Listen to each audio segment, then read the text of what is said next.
This is Reverend Don Lewis coming to you from the beautiful metaverse and more specifically from beautiful Danville, Illinois, homeland of the Corellian tradition. And welcome to Midday with Reverend Don. And I hope that you're having a lovely day. And as you know, if you follow Midday with Reverend Don, you can type your questions or comments into whatever platform you happen to be watching on, assuming that you're watching live, and they should show up here in my chat room and we can talk directly. I've said it many times that I think is my favorite feature of this particular broadcast, the fact that we can actually directly interact this way. And I quite enjoy it. I love spending this time of day with you. Hello to Corellian TV in the chat room. Um, and it is always, I think, a very pleasant interaction. My focus for this week is going to be on classic horror and the folklore and realities behind some of the tropes of classic horror. And today we're going to talk about werewolves. Tomorrow we're going to talk about vampires. And Thursday we're going to talk about zombies. And hello to Renee in the chat room. And Renee says, werewolves are a favorite subject of mine. Yay. And this was not my original plan for this week. I was originally going to talk about clairvoyance and oracles, but I've talked about those many times on this program. I will be visiting those subjects again soon. But very often, even though I'm planning the programs out a little farther ahead now, I often am still looking for inspiration right up until the last minute. And last night, actually, early this morning, I asked Spirit, give me some inspiration. And presently, I found myself thinking about a question I was asked once on Reverend Don's vlog years ago. In fact, generally speaking, the fact that people used to ask the most interesting questions, and I always tried to give them good answers. And many times, people would ask questions that I knew, if they had asked the wrong person, would just be dismissed or even made fun of, because we have a certain number of people in our community who can be very dismissive of people who do not yet have a lot of knowledge or a lot of background. And I think that's a terrible thing. I think that is something we absolutely need not to be, because everyone has to start somewhere. And of course, they're going to have questions. And the question I thought of years ago, and you can go into our Corellian TV archives, look it up under Reverend Don's vlog/fireballs. And the question was, can witches throw fireballs? And when this question was asked, and hello to Reverend Mary in the chat room, and hello to Bimby in the chat room. It's good to see you. When this question was asked, the first thing that occurred to me is how badly some people would have treated it, because they didn't tend to think about things very deeply. Because, the answer to can witches throw fireballs, of course, is yes. We do this all the time. Raising energy and directing energy is one of the main things we do. We do it, maybe not in every single ritual, but well, I think we could say we do it in every single ritual. And yeah, we don't necessarily describe it in such dramatic terms. But building a little ball of energy and throwing it is a simple matter. And any well-trained energy worker, any well-trained witch ought to know how to do this. But I knew that a lot of people would have dismissed the question and said, oh, you're being silly, you're listening to Hollywood, blah, blah, blah, because they wouldn't have stopped to think about it. I gave obviously this different answer and explained why this is a real thing. And that's what I'm going to do in this brief little series. Years ago, in fact, 19 years ago, I did a series called The Interactive Grimoire. One of the very first things, in fact, one episode was the very first thing to go up on Magic TV. And it examined a number of metaphysical subjects, ranging from the Egyptian negative confession to vampires, werewolves, and zombies. And I had a lot of fun with it. And I thought it would be good to revisit this subject. And of course, we have talked about this a little bit in previous programs, but werewolves. Um, what can we say about werewolves? They are a major staple of classic Hollywood horror and even modern horror.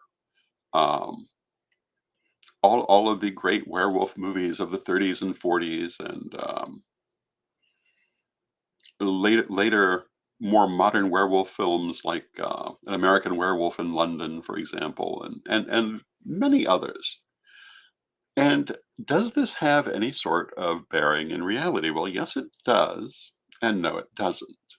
So the first that I want to say uh, on the subject of werewolves in cinema is that pretty much everything in the cinematic mythos of werewolves is very modern.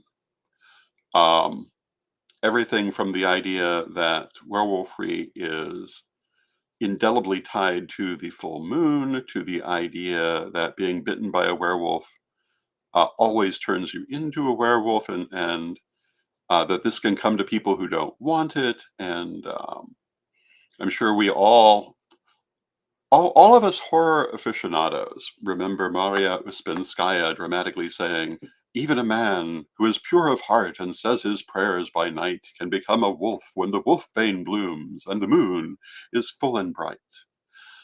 And that was written for Hollywood. However, there is an awful lot of werewolf folklore, mythology, and history going back into antiquity. And it's fascinating to study this. It's fascinating for a couple of reasons. One, there is both a legitimate metaphysical history of werewolfry with a legitimate existence. It's more commonly called shapeshifting. And there is a mental illness associated with the idea of imagining that you are a werewolf.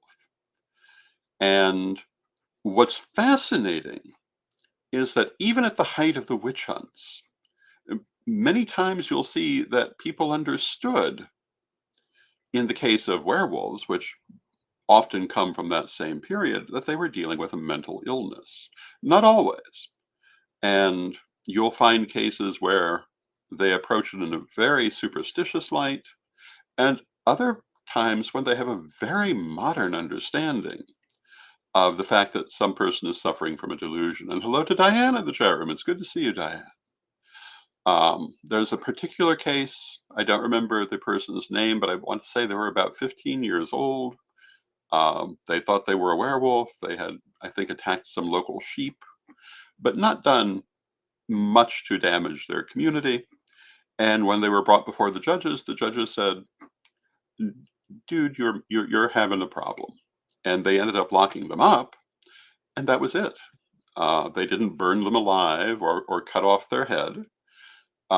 They realized they were dealing with something and someone who just wasn't quite firmly centered in this world. That's another subject we may talk about and have talked about on this program in the past, how being centered in this world is very important and very appropriate to this life. Because if we're not properly centered, we get kind of lost in reality. But that's another subject. But on the subject of actual werewolfry, we're talking about shapeshifting. And in Europe, this was often associated with wolves, but also with bears. And the bear cult in Europe is very, very ancient. And you see, for example, um, I want to say the berserk warriors at a relatively late date, believing that they could take on the shape of a bear. And in fact, that's part, I believe, of the origin of the name. And they would transform into a bear for their battles.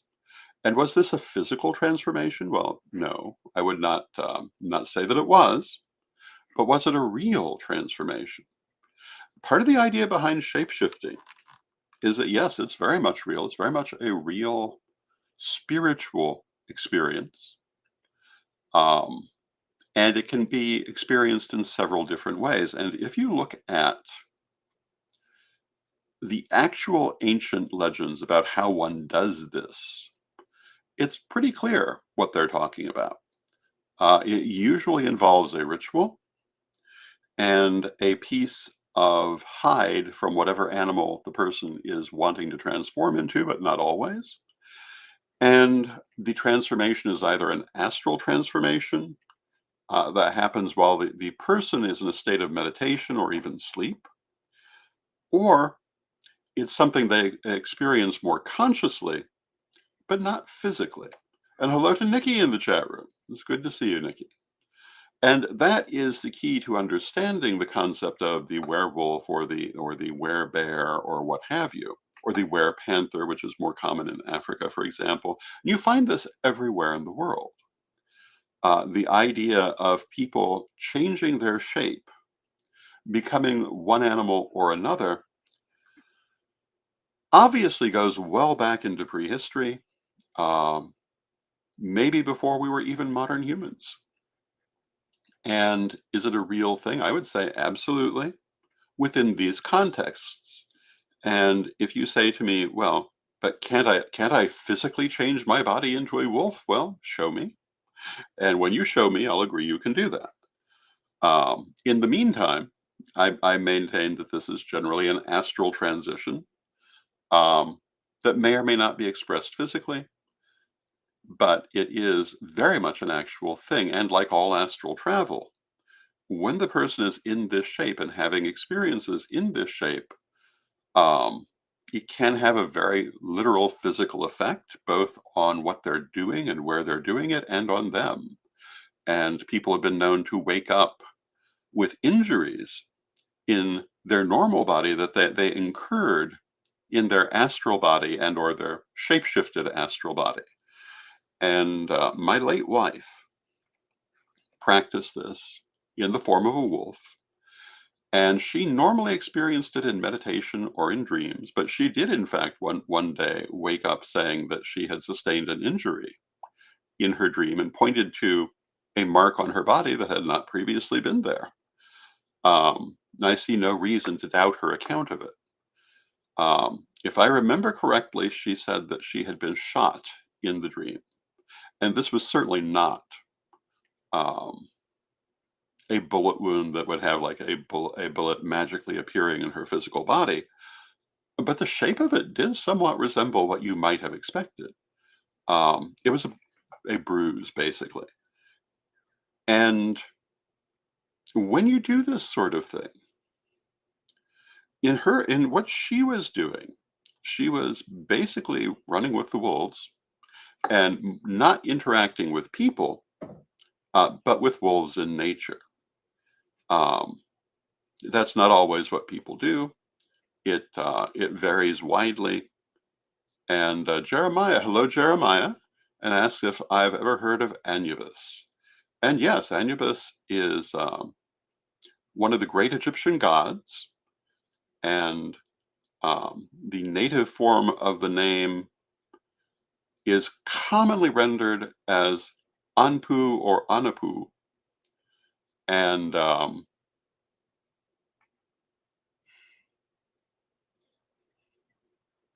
Jeremiah is responding to themselves. Um, ah, and saying, suggesting that Anubis, in a manner of speaking, is a werewolf. Well, Anubis definitely had a canine theophany and was commonly shown as having a canine head. Um, there have been a number of different interpretations of what kind of canine. You'll often hear it said to be a jackal, but I think modern scholarship agrees that it was a dog. And that certainly is what later depictions showed, but that it was an Egyptian kind of dog that had a very distinct profile.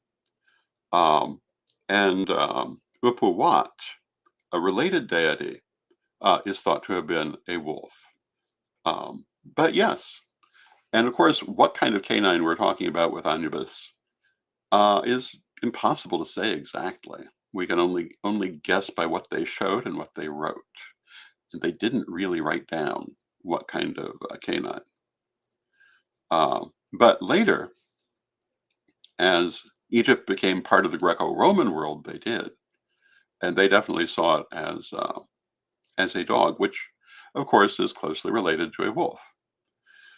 But getting back to the subject of shapeshifting, in theory, you could shapeshift into whatever you wanted to shapeshift into. And one of the interesting things in Europe, oh, and hello to Christine in the chat room, it's good to see you, Christine, is the role of the white mouse. And there are lots of descriptions from the Renaissance in particular of people claiming to have left their body in the form of a white mouse. And Carlos Ginzburg writes about a number of these in, I believe, in his book Night Battles. But that's certainly not the only place to read about it. If I remember correctly, Charles Leland writes about it as well, and suggests that the character of Apollo Spintheus, or Apollo of the White Mouse, is related to this concept. But this is also a form of shapeshifting. And one of the interesting things from the witch trials of the Renaissance era is the idea that there were people who were charged with witchcraft who said, yes, I left my body in the form of a white mouse to go to the witches' sabbat, and the judges couldn't believe that. That was impossible. That was nonsense. Instead, they believed the person must have flown on must have ridden on a flying goat. And to see what they could believe and what they couldn't believe is rather breathtaking. Um, and so there we are. So coming back to the subject of shape-shifting, the subject of historical werewolves, this is basically what we're looking at. And it's a very ancient art, a very ancient practice, and you find it all over the world. And usually different animals will be preferred in different parts of the world based on prominent animals of that era um, and that area. And it does change with era and with area. Um, in Hollywood, as they put together the modern werewolf mythos, most of which has no particular historical precedent um, within the actual werewolf folklore, but they were trying to look at Eastern Europe and also Europe in general. And werewolfry was a major feature of folklore and history um, throughout Europe, even quite Western um, Europe. And again, if you study the historical accounts, they're quite fascinating. And again, as I was saying earlier, to see what the judges of that era did and did not believe, could and could not accept from a modern lens is possibly the most fascinating thing of all. And from a modern pagan lens, to see what they considered objectionable and not. So, for example, if you look at the Salem witchcraft trials, um, and you look at the judges, several of them were practicing alchemists, something we would consider um, to be part of the witchcraft world, certainly part of the metaphysical world. They did not seem to see it this way. Um, and there were people in the area who were practicing um, classical revival paganism at this same time who were never touched by this, partly because they were quite wealthy. Um, and in fact, classical revival paganism was quite popular during the 17th century, including in the Americas. Another fascinating subject. So these are all interesting places that we can look at in this subject. Um, but my main take on werewolfry is that it is a form of astral projection and a form of aspecting, for want of a better way to put it, where you take on the persona you are seeking, in this case, the particular animal. And from that, people make a lot of other things. And And Jeremiah says, "What do you know of that ranch that cited werewolves coming out of a portal? I know that it's nonsense. Um, I don't even really need to know any more about it as is. But if you want to send me an actual link to it, I'd be happy to look at it. But I'd be very surprised if it's anything but nonsense." And that's kind of my next subject because of those interesting questions I was asked in Reverend Don's vlog, it was very rare that my answer was, no, this is not a thing. Um, Usually I tried to look at how it could be a thing. But the one question that I had to say, I'm sorry, but this is not a thing, was the person who wanted to know if there was a spell that they could use to physically turn themselves into a mermaid. And to the best of my knowledge, no. And if you can do that, please show me. But you can astral project in that form, but you're not going to physically take it on. And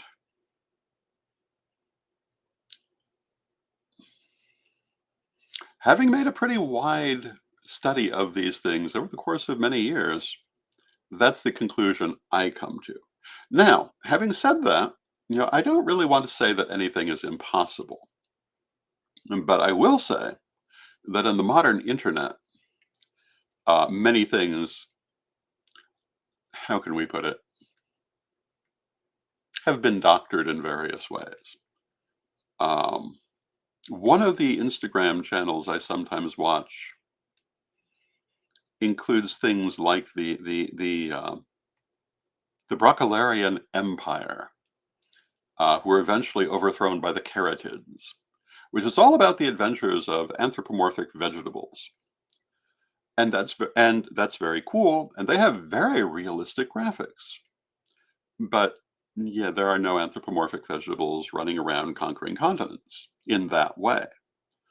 Um, Now, can we describe this as being symbolic of certain things? Absolutely. I'm a great believer in the idea that the human race has been domesticated by grass.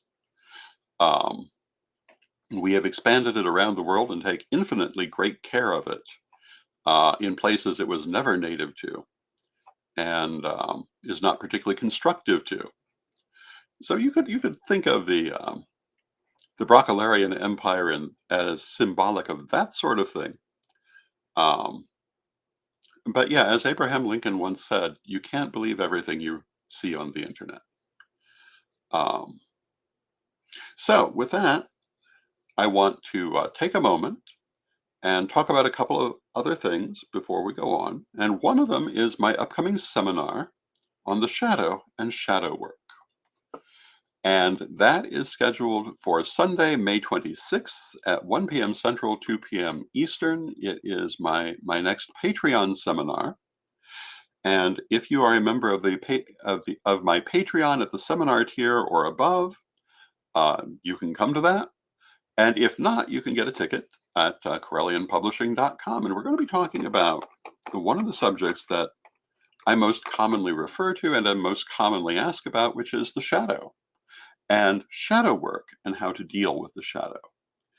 And I think it's going to be a fascinating workshop. I ended up having to schedule it um, rather far out in advance because we have lustration in the month of May, which takes out an entire weekend, and probably a little bit more, probably a little bit more than that.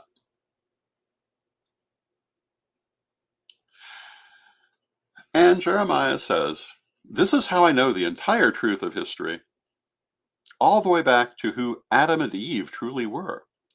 It was actually Atom, not Adam." Well, how nice that they spoke English. Um, I don't even know what to say to that, but I will tell you, if you think you know the entire truth of history,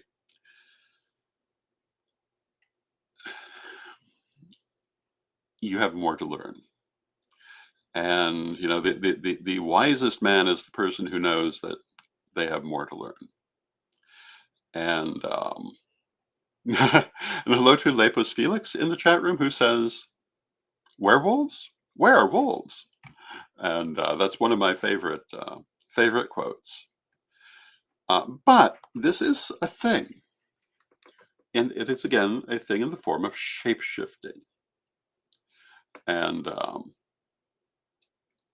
it speaks to how we often reduce in our folklore complex subjects to very simple ones.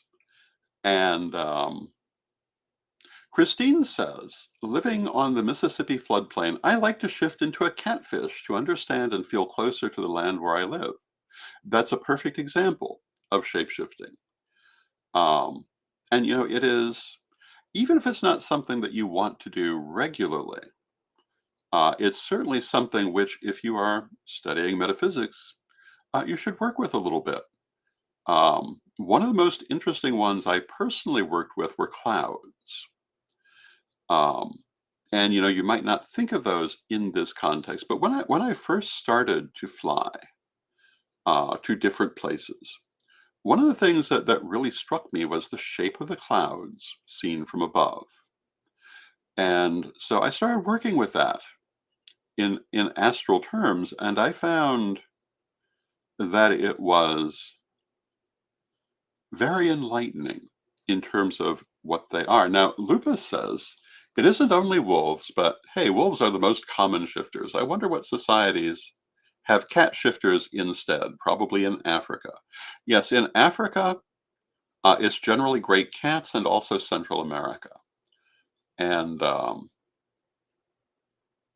these are definitely well historically attested, and it's a real thing.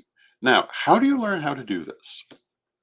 In our second degree lessons, we talk at some length about, I believe it's in the second degree, we talk about astral travel. It might actually be in third degree, but I think it's in second degree.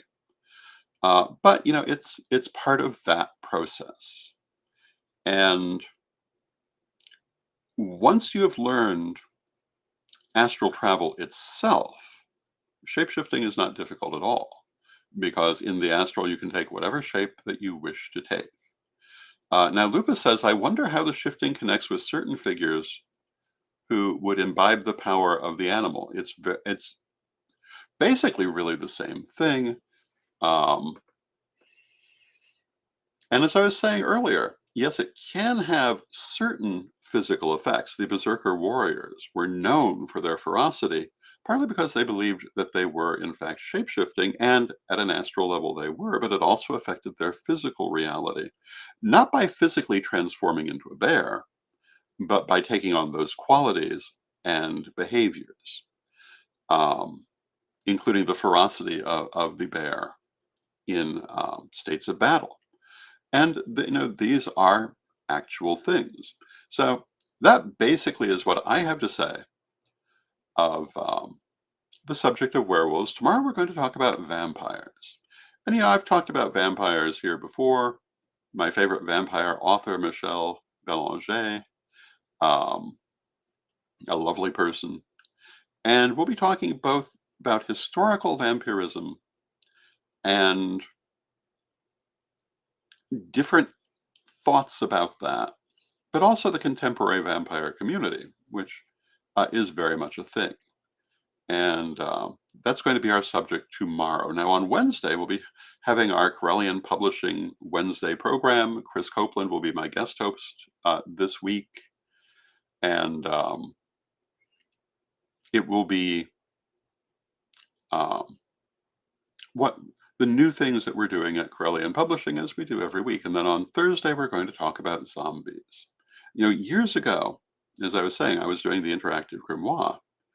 And one of the interesting things that I got in response to the zombie grimoire was that I was totally focused on um, folklore zombies and never talked about science fiction zombies. And that's probably exactly what I'm going to do again, because I'm talking about actual folklore and magical practice, not necessarily science fiction so much. Now, Lepo says, oh, the vampire community. Now, that is a topic. And do you know what frightens the vampire community? Um, I should save it for tomorrow, but I don't know that I'll remember it tomorrow. So I have to say, one of the most remarkable things I ever saw was a room full of terrified vampires because of Kulro the clown. Kulro the vampire clown totally creeped out all of the actual vampires. And I believe we have it on film somewhere. Kulro was a remarkable uh, achievement. And but tomorrow we'll be talking about vampires. So I want to thank you for joining me. And as always, if you want to support my work, the best way to do that is through my Patreon, which you can find at revdonlewis.com. If you're interested in a reading, you can book one at corellianpublishing.com. And I hope that you have a wonderful day. And with that, let us close with our prayer, as we always do. Divine Mother Goddess, Divine Father God, beloved ancestors, we ask you to help us to remember the infinite nature of possibility and not to too much close our minds to what may or may not be, while simultaneously maintaining our connection to reality and keeping ourselves centered in this life. Beloved Mother Goddess, beloved Father God, beloved ancestors, help us to maintain this balance and to keep ourselves centered and balanced as we go forward. We thank you with great love and with respect. And from respect, we thank you for your presence, knowing that you are always with us, and may you be blessed now and always. And I thank you for your presence, and may you be blessed now and always.